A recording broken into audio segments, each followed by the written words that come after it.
Nice flowers over here at Mary E. Vessels Memorial Park. And it's in dedication to Mary Vessels, who was a master gardener. And right here is the marker for the city of Lewes.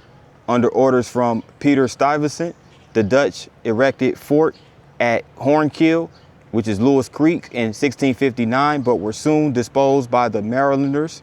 Here was also a communist settlement established in 1662 by Mennonites from Holland under Peter Cornelius Plockhoy.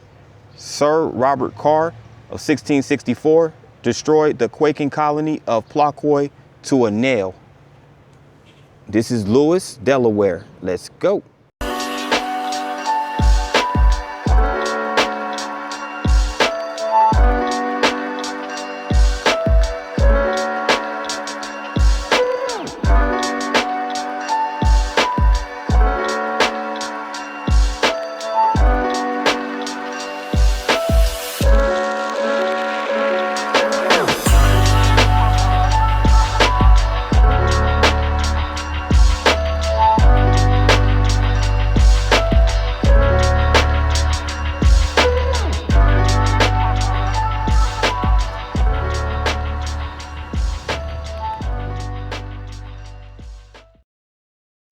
Good afternoon, good people. This is P9 with another video, and I am here in the city of Lewes, Delaware. Now, Lewes is a city not far from Rehoboth Beach, and it is located in Sussex County along the Delaware Bay. And Lewes is a city that claims to be the first town in the first state, as Delaware was the first state to enter the Union.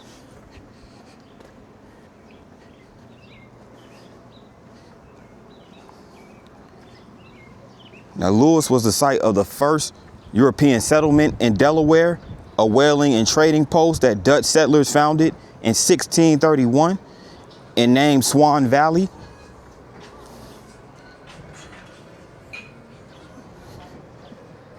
Or as it is called in Dutch language, the Zwaanendael colony. But that colony had a short existence because of the Lenape people, or the Delaware people, who were the indigenous Indian tribe here, had killed 32 of the settlers. So they definitely defended their homeland for sure.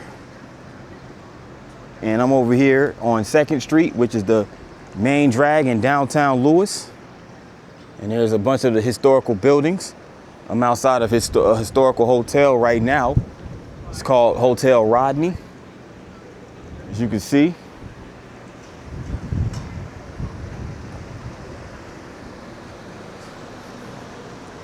There's an ice cream shop in this building right here. All right.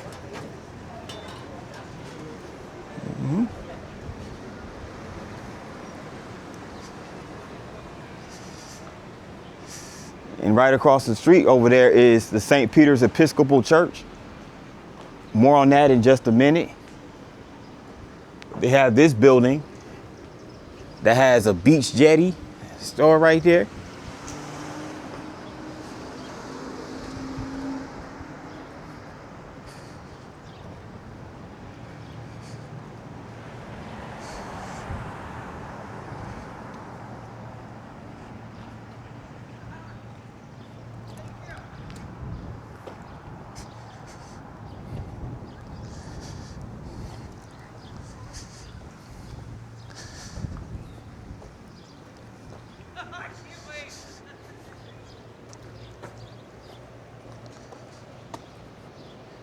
And here is the St. Peter's Episcopal Church. It also has a burial ground in front of it. But here is the history of the St. Peter's Episcopal Church. In 1680, the justices of the county petitioned Governor Edmund Andros for the right to land grants. And under this authority, a lot of ground at this area was reserved for public use. And many of the settlers who came to the area in the late 17th century and early 18th centuries were members of the Church of England. In 1708, the Reverend William Black was sent to establish a mission here and serve the needs of Sussex County, growing population. The first permanently stationed clergyman was Reverend William Beckett, who arrived in Lewes in 1721. And under his leadership, construction of the first house of worship on this site was completed in the 1720s. In 1808, the old church was replaced by a second frame structure, and by the 1850s, the need for a larger building was apparent. So basically, as their congregation grew, they needed to build a bigger building. And this particular church right here was built in 1854. But the actual congregation was established, the church itself was established in 1691. So really cool, really some real big history right there. Just had to capture that as I continue down 2nd Street.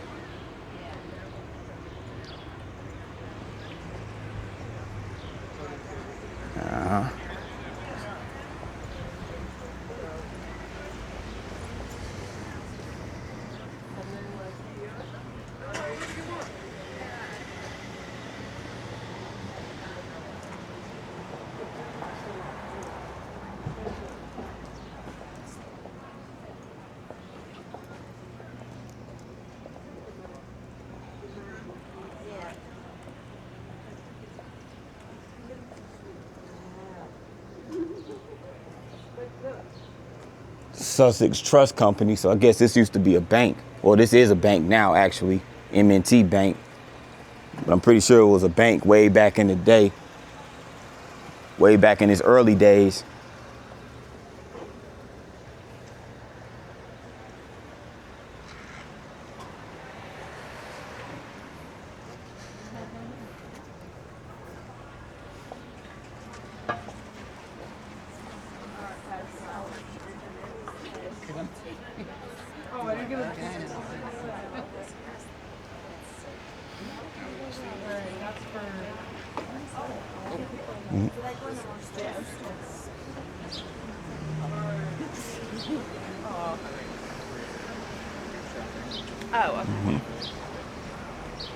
I also have a coffee shop right here, the Lewes Bake Shop, as you can see.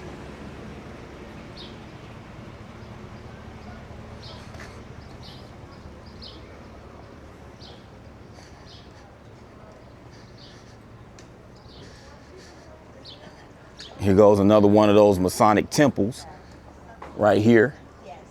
Jefferson Lodge, number 15.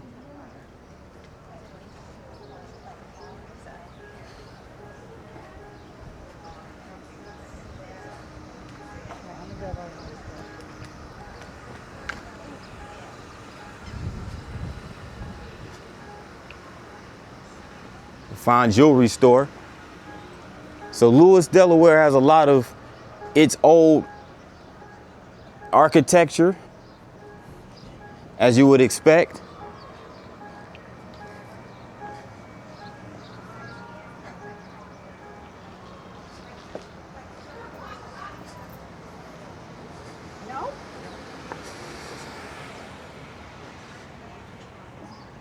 Antique mall over there. Hey.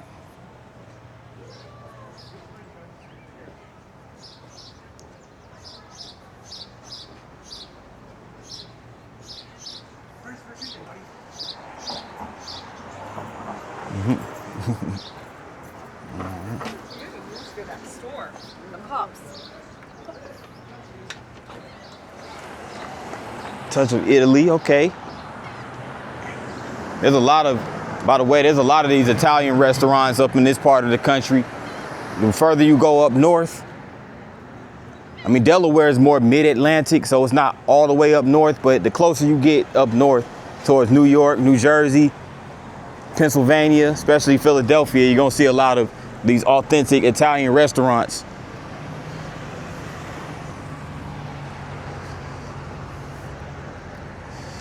Yeah, another restaurant across from here.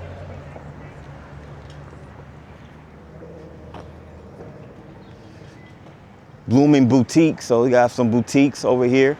Also a real estate agency.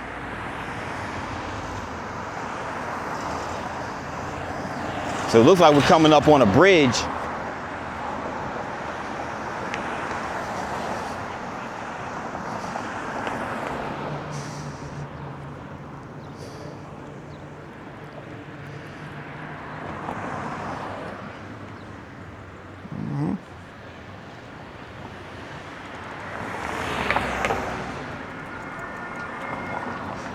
I'm gonna get to that bridge in just a minute because I think we're around the Cape part of the city of Lewes.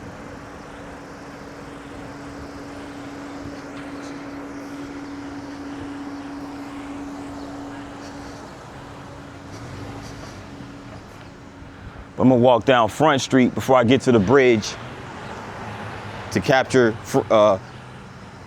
parts of Front Street, capture some of the buildings and whatnot, historical markers when I can catch them.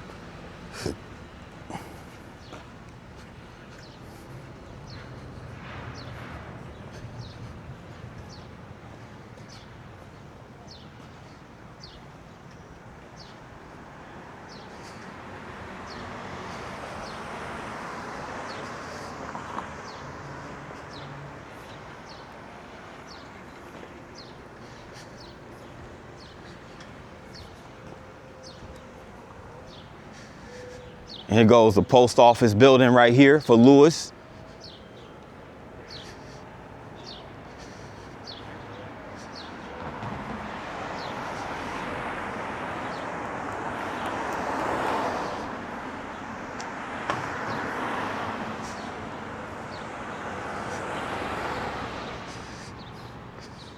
And over here, we have the Cannonball House, part of the Lewes Historical Society. As you can see right over here, has its anchor right over here.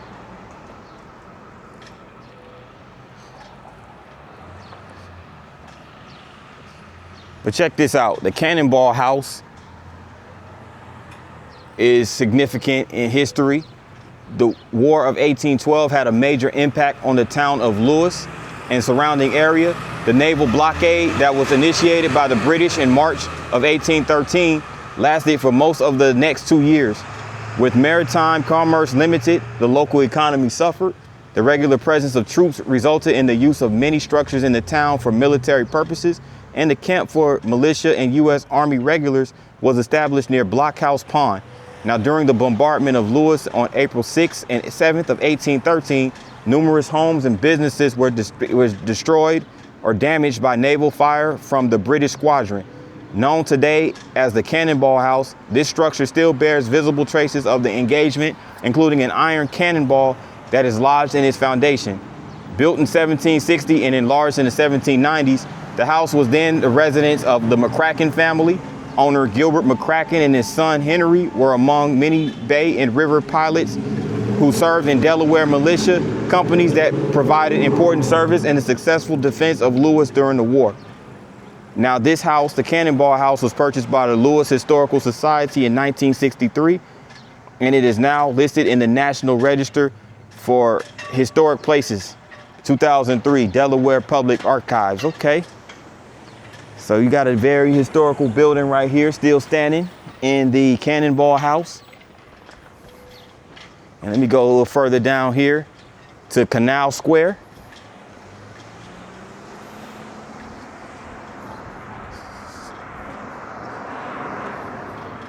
And I tell you guys, it's a really nice afternoon. It is really nice. Not too hot, not too cold. It's a really, really nice, peaceful afternoon.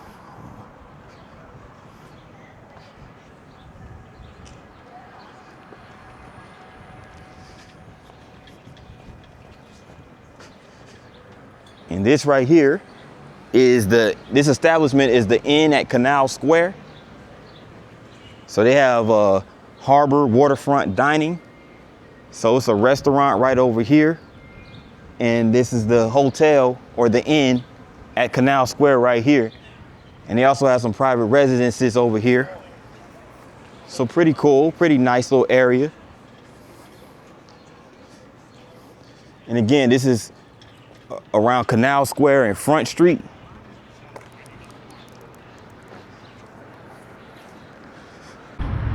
I'm over here by the Delaware Bay, and there's tons of history associated with the Delaware Bay and the city of Lewes. And here's some of the history right here. This goes into detail about the bombardment of Lewes.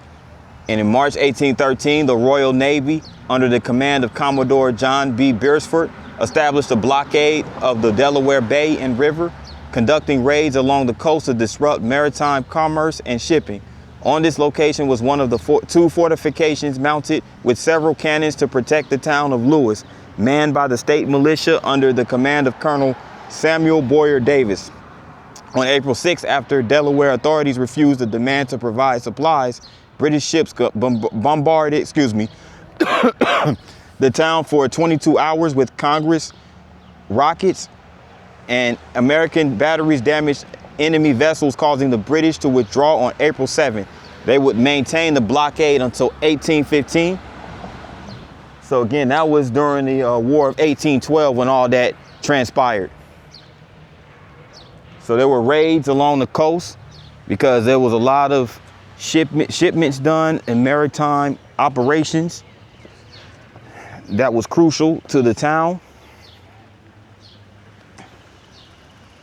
Here's some more information, but it's pretty much the same thing that I went over about British vessels blockading the mouth of Delaware River, so that it cut off the shipping and supply lines, and that really caused economic hardships for the mid-Atlantic, which is where Delaware is located. And we're over here at the dock, specifically called the Otis H. City Dock, and this is in dedication in honor to Otis H. Smith, who was an entrepreneur, civil servant, and mayor of city of Lewes from 1950 to 1968. And Otis Smith was also the founder and president of Fish Products Company, one of the largest menhaden processing operations in the country. And during his long residency in Lewes, Mr. Smith was a tireless community leader whose many accomplished and gifts to the city as mayor included construction of the first city public dock. So he also helped establish the University of Delaware Marine Laboratory in Lewes back in 1951, and later helped finance the research vessel Cape Henlopen and the college's Marine Research Building. So this was dedicated by the city of Lewes in October 2010. So RIP Otis H. Smith. Shout out to him for his serving of Lewes, Delaware. And yes, this is the Cape right over here. As you can see, some boating going on. Some people riding the power boats out there. And you see all the ships. It's really nice dock over here.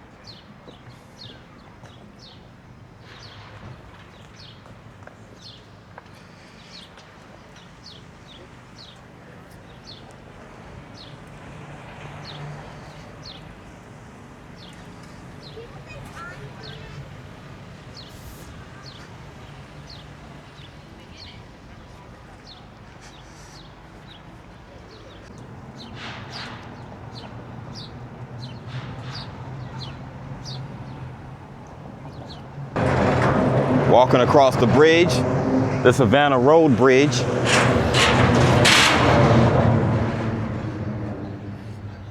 And what a sight to behold right here with the ships and everything like that. Okay.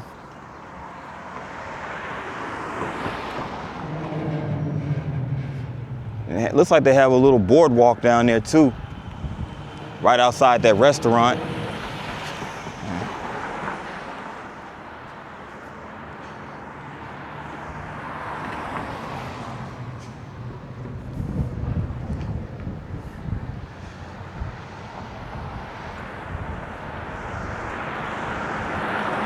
Called, I think the name of the restaurant is called Wheelhouse.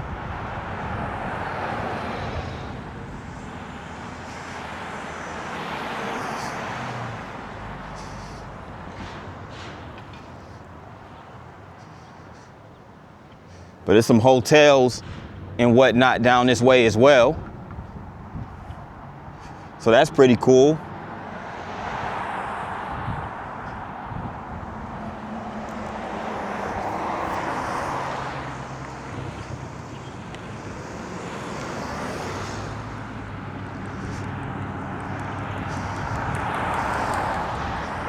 But I believe a little further down is the harbor, if I'm not mistaken. I'm gonna go check it out. At Otis Smith Park.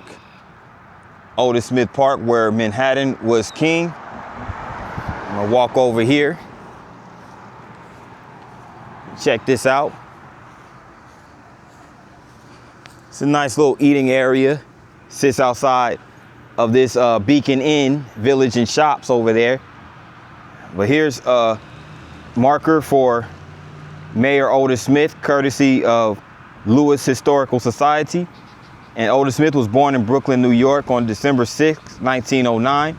During his lifetime, he became a captain of industry whose complex of family companies extended along the east coast of the U.S. and as far away as Peru and Chile. He was motivated to come to Lewes because of the abundance of Manhattan fish located off the coast of New Jersey and Delaware, prized for their oil and used as fertilizer. Interesting. Under his leadership, the Fish Products Company employed over 500 people and grew to a fleet of 25 ships and spotter planes. Lewes became one of the largest shipping or fishing ports in the country in 1953 alone. Over 390 million pounds of fish came into this port. And Otis was recognized locally and statewide. He was mayor of Lewes for 18 years, exercising much generosity toward the betterment of Lewes by building a public dock, running electric and water lines to Lewes Beach, and supporting local churches. So Mayor Otis Smith was more than just a mayor. He was basically a philanthropist and somebody who gave back to the city, you know. So yeah. But by the mid-1960s, the abundance of Manhattan declined in this region, and Smith recently moved his operations to Louisiana, where the fish still thrived, and he retired to Selma, Alabama, where he died on June 20th, 2001. This plaque honors his life and service to the community of Lewes. I'll shout out to Mayor Otis Smith, and think he actually retired in Selma, lived out the rest of his life in Selma, Alabama. That's dope as well. Shout out to Selma. I'm over here at the beach here in Lewes. And just to give a little brief history of Lewes as it pertains to the waterfronts, 22 years after it was discovered by Henry Hudson in 1609, the point of land separating the Atlantic Ocean from the Delaware Bay was known as Cape Henlopen. And this was selected by the Dutch as an ideal site to establish a whaling station. Now the Sycanese, who were the indigenous people of the land, had lived in this area primarily using Lewes area as a seasonal habitation and constructed earth infrastructure still visible in places today throughout the city and throughout the area. So yes, the Sycanese people were the indigenous people of the land around the Delaware Bay and the Atlantic Ocean. But this is so there's a lot of history as it pertains to the maritime activity and whatnot over in Lewes. And here's some more markers of the Lewes Maritime History Trail. Menhaden, a small, bony, oily fish, was pursued not to be eaten, but to be pressed for its oil and ground into fertilizer. And I mentioned earlier that the former mayor, he had a company, an oil company, and he would get these menhadens and extract the oil from them and use them as fertilizer. So, you know, the fisheries were the town's main economic engines for the first half of the 20th century, employing hundreds and supporting numerous local businesses, including marine repair, rentals for seasonal workers, and food services for shipboard galleys. So the Manhattan industry collapsed in the early 60s, which a lot of industries across America did. And here you have it. There's images. And this is by photographer Riley McGarra. All these images were by Raleigh Magora, and he captured a serene moment of a Manhattan fisherman. Manhattan fishermen gazed towards over the nets. And here's the vessels that would go after the Manhattans. And before power-driven blocks were available, they had to use fish nets, and they had to haul those by hand. And here comes during the Manhattan season, primarily through mid-April through mid-October, they had an influx of workers coming from Virginia just so they could work and catch those Manhattans. And they were caught and processed at the plant. And this is where, after major technological advances led to the rapid expansions of the Manhattan industry in the 40s and 50s, landings declined precipitously as concerns regarding overfishing became to surface. So yes, this is a map of where we are over here on Lewes Beach. And not far from here is actually a terminal for ferries, as they do have ferries available to catch from here in Lewes, Delaware, over to Cape May, New Jersey.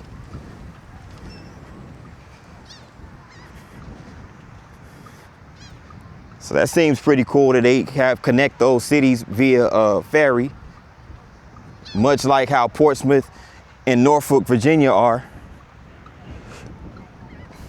The Red Men of Delaware. Oh, okay, interesting.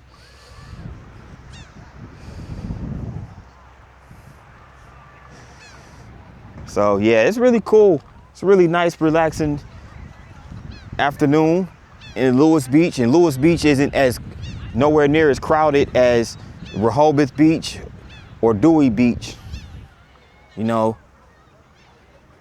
really nice, relaxing afternoon here in Lewes, Delaware on the beach. I'm on Savannah Road for the last part of this vlog.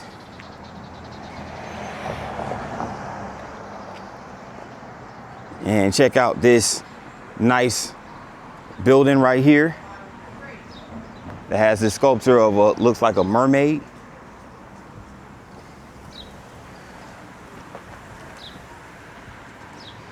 So it's one of these old classical fashion houses, but that's used as a restaurant. Might even be a bed and breakfast, I'm not sure. It's called Bramble and Brine.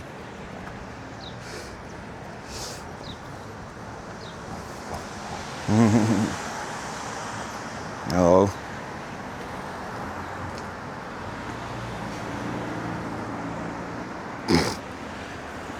The Bastion building right here.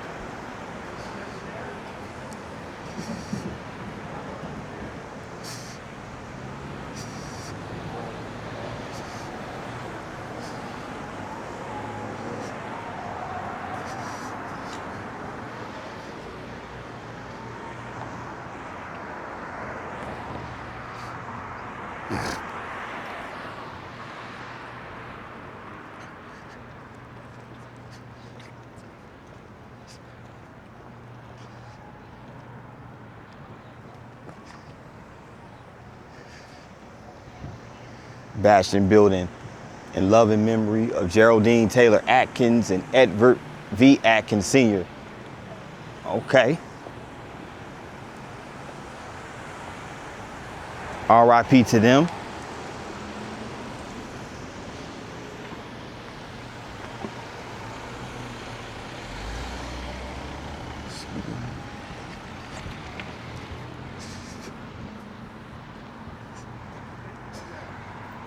And here is one of the main attractions right here in the city of Lewes. This is the Zwaanendael Museum.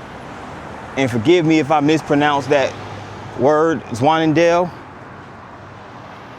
But this is the museum right here.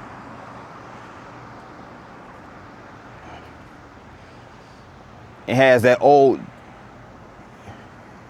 architecture right there, classical architecture. Coming from, it has that Dutch architecture actually. This is a little more like Dutch.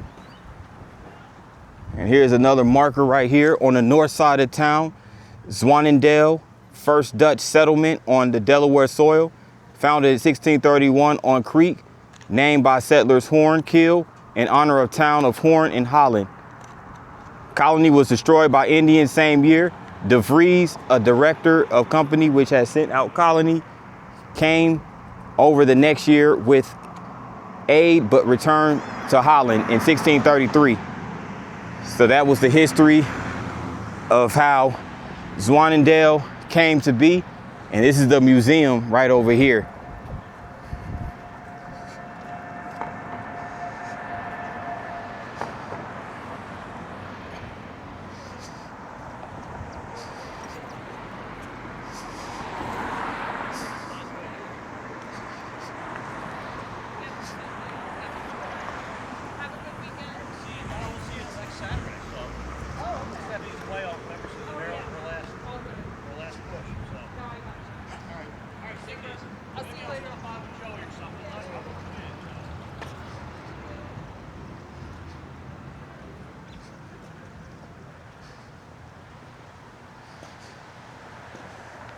Here's another angle of the museum. And here's some history of the backstory of the museum.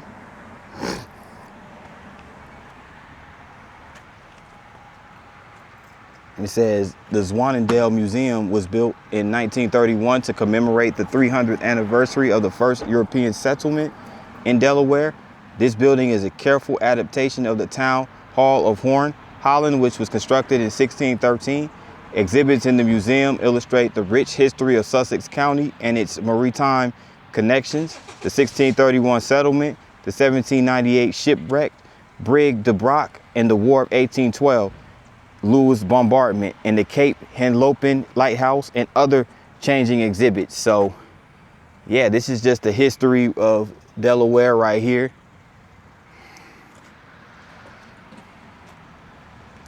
It's just a little history of how Lewes began as a colony, whaling station. So we went over that pretty much in detail earlier. So yeah, it's a pretty nice looking museum over here in Lewes, Delaware. In this nice little neighborhood community.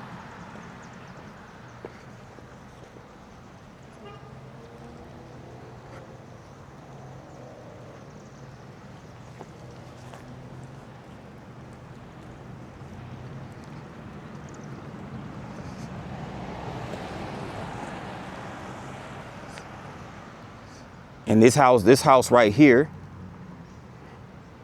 that sits on this raised foundation over here, this raised platform, it's called the David Hall House.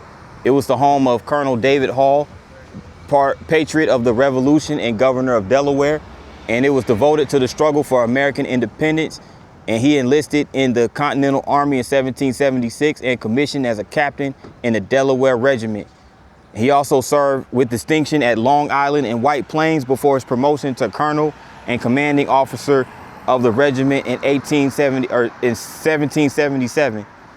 So he was also part of the state legislature and unsuccessful candidate for governor in 1798.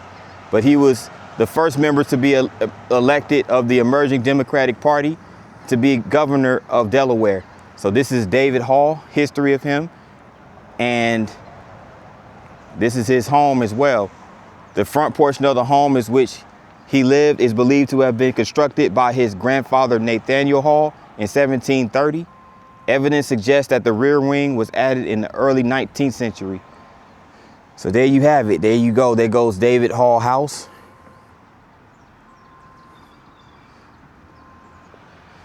Really intriguing building and intriguing history.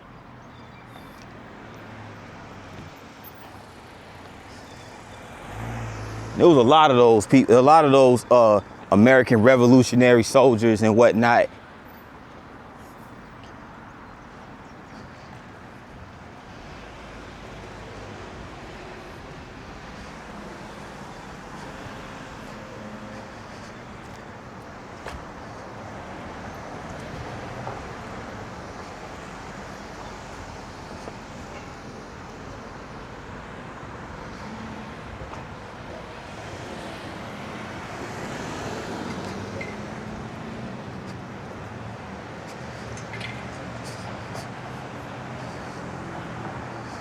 Okay. On May 13th, which is this coming Tuesday, go out and vote Laura Parsons for Cape Henlopen School Board. You hear that, local Delaware residents? Vote Laura Parsons. That cutout definitely caught my eye. But definitely when you vote, make sure you make an educated decision. Make sure you vote and know who you're voting for. That's the #1 piece of advice I give anyone. And last but not least, we come to this historical building. It's called the Zwaanendael Club. And this building was constructed in 1898 by Sussex Trust Title and Safe Deposit Company and opened in October of that year and continued to serve as the Lewes branch of the bank until being replaced by a new structure on 2nd Street in 1911. Founded in 1905, the Zwaanendael Club was organized by a group of public-spirited women for the purpose of promoting community improvement through volunteer service. For a number of years, the club's meetings were held in homes of members and at various other locations in town. Their first meeting at this location was October 7, 1930, and it was decided to set up a lending library and offer use of the building to various communities. So this is the Zwaanendael Club. And on December 14th, 1929, it was donated to the Zwaanendael Women's Club by Virginia L. Mustard, a charter member of the organization. So it has this really nice garden, courtesy of Lewes and Bloom, award-winning garden. So it's really nice garden, nice groundwork right here in historical Lewes, Delaware. Which brings me to the conclusion of this vlog. If you made it this far, thank you for watching, and make sure you hit the like button. Also, if you're new to this channel, make sure you hit the subscribe button along with the notification bell. That way you get notified each and every time I drop a new vlog. And also, if you're feeling generous, make sure you go to my PayPal or buy me a coffee. Links in the description box of this video and also in the bio. Any donations, big or small, will greatly be appreciated. And any donations will go back into the channel as far as content creation. So once again, thanks everybody for supporting. And with that in mind, good people, take care. Enjoy the rest of your day.